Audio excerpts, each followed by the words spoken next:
Alright everyone, Supreme Kami over here, so let's kind of go over what we're gonna have in the upcoming events over here. So we're gonna get this about in 20 plus hours or so.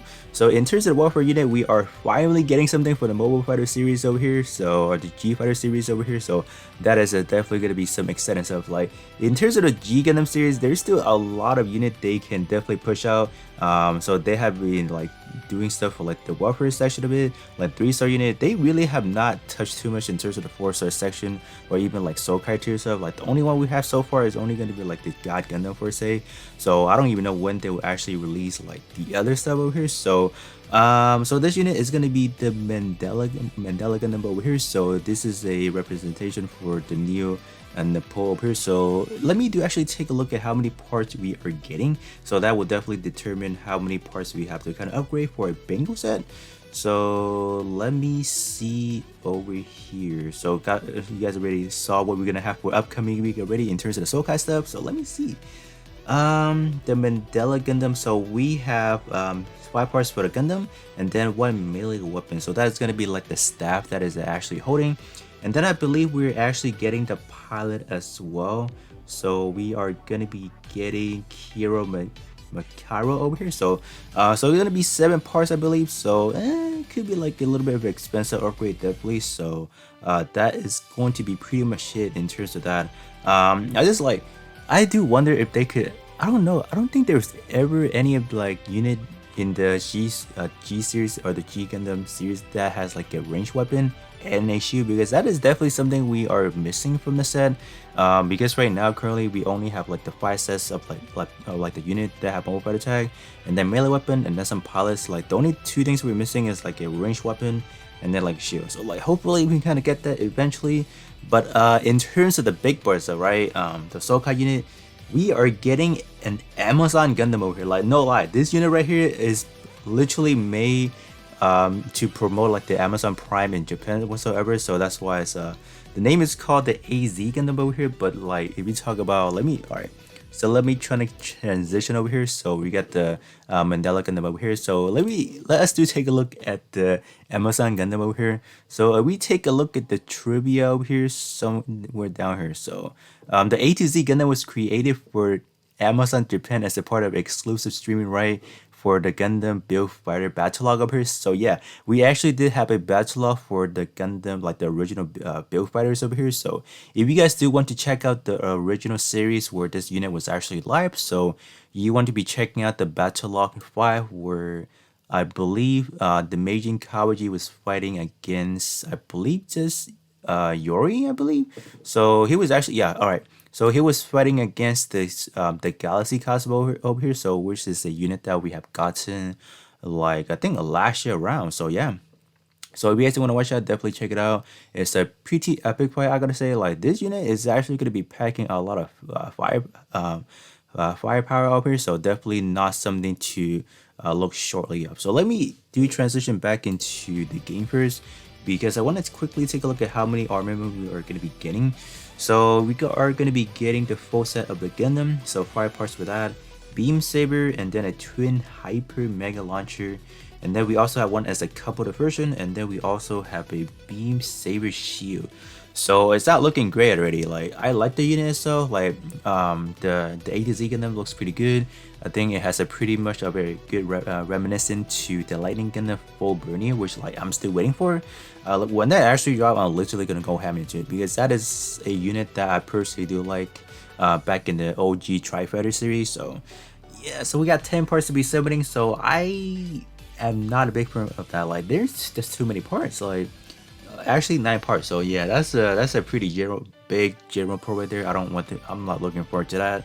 So the upcoming, or in terms of the next one we are getting, is going to be, what are we getting next?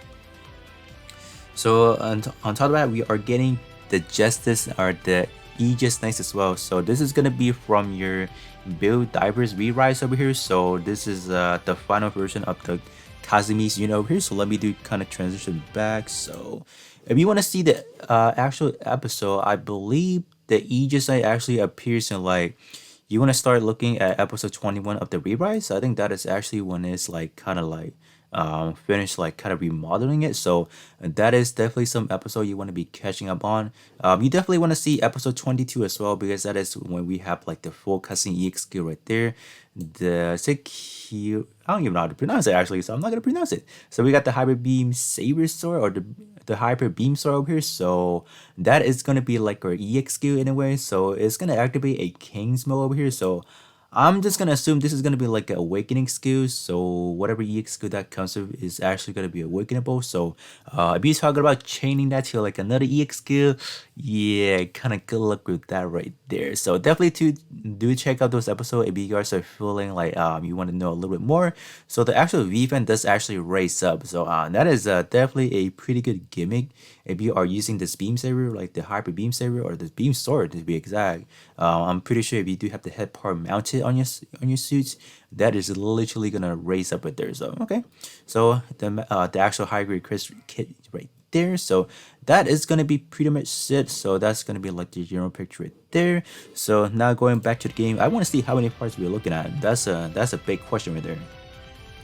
So we got the 5 parts for the Gundam. We have a Beam Raptor. We also have a Shot Lancer.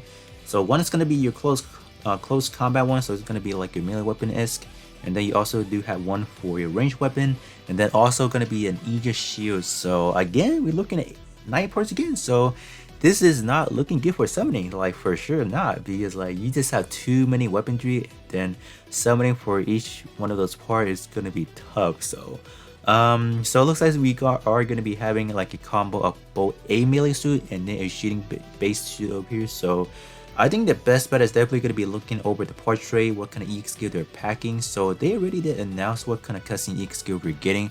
So we are going to be getting an Amazon Prime cannon mode over here. I'm just going to say Amazon Prime because I literally made it for that. So that's going to be mounted on your backpack. And then in terms of the Hyper Beam Sword, that one's gonna be listed under a saber category, which I'm not really too mad about. Like I've seen, definitely see some reaction of people like, why is that under a saber category? Like why? If you guys do take a look at the overall grand scheme of things, I would personally tell you that saber category is definitely the most easiest in terms of subslotting. So you are definitely looking at a very good way in terms of like getting some subslot ability, for example. So not bad at all. Like I'm not even like worried about that part right there. But the thing I'm worried about, you guys see that right there? So we are getting a 3-star to a 3 to 5-star bonus trade. So not only this bonus trade is probably one of the most like inaccessible items, they're finally gonna add that to a 5-star already. So I'm pretty sure you guys should have seen that in game already. So that is something they have kind of hinted at us already. So let me kind of take a look real quick for you guys. Alright, so I'm just gonna go through like a quick part for you guys over here. So if you currently do like, let's say max out right now, you can see that we already do have like an image of what the bonus tree looks like over here. So it looks like the regular one is gonna max out at what is it, 8%? So 8% is gonna be the next ceiling we were looking at, and that's gonna be broken because currently we are whoa, hello, we are jumping 5%. Oh my gosh. So 8%, we have, how many parts are we looking at? We have 9 parts. So in total you could be looking at up to a 72% power boosting just by the what is it, the bonus trade. So that is I don't know, that is too much actually. Yeah, that is way too much. Like, oh my gosh, yeah, that's too much, you know. A whopping 72%. And the most annoying things I find is they usually give us like, if you do roll for example, you usually get these ones right here, which I don't think is too beneficial, for example. So those are usually like the one that like, those are like kind of, they suck obviously, they're not that good. But now you're able to raise it up to 8% per. Like, I don't know, like I definitely feel like that's a little bit too overrated. Like hopefully they will make ways for us to kind of get that a little bit more frequently instead of just having it as like a campaign-esque kind of stuff. So if you're looking at specifically, let's say the arena ones to be exact, that one is going to max out at 10%, and I feel like using that one specifically for arena is probably more beneficial. So you're going to be maxing that at 90% instead of like a 72%. So that's too much. I personally don't like that. People who are able to max out 72% definitely have a enormous amount of, let's say, advantage, I gotta say. So that's definitely not cool. So do let me know, how do you guys feel about raising the ceiling on the bonus rate? And then in terms of that, how do you guys feel about these two upcoming units over here? So we are finally getting, or I don't know, have we ever gotten like a double build fighter stuff and build diver stuff over here? So yeah, just do let me know how you guys feel about those banner unit. And then speaking of which, like, I feel like Meijin Kawaji got a lot of unit released for him. Like we got his this one itself right here, the A to Z Amazon Gundam, and then we also do have his Hot Scramble. We also do have his Red Warrior. Like, he got a lot. So what about the other guys? Like, can we also get the other folks from the Build Fighter series, or some the Tri Fighters, or even like the other one from like the Build Diver series? So do let me know, and then we should be getting this roughly about 20 plus hours, so, or let's say 19 hours when this video actually goes live. So with that being said, that's gonna be pretty much it, and then I'll catch you all on the next one.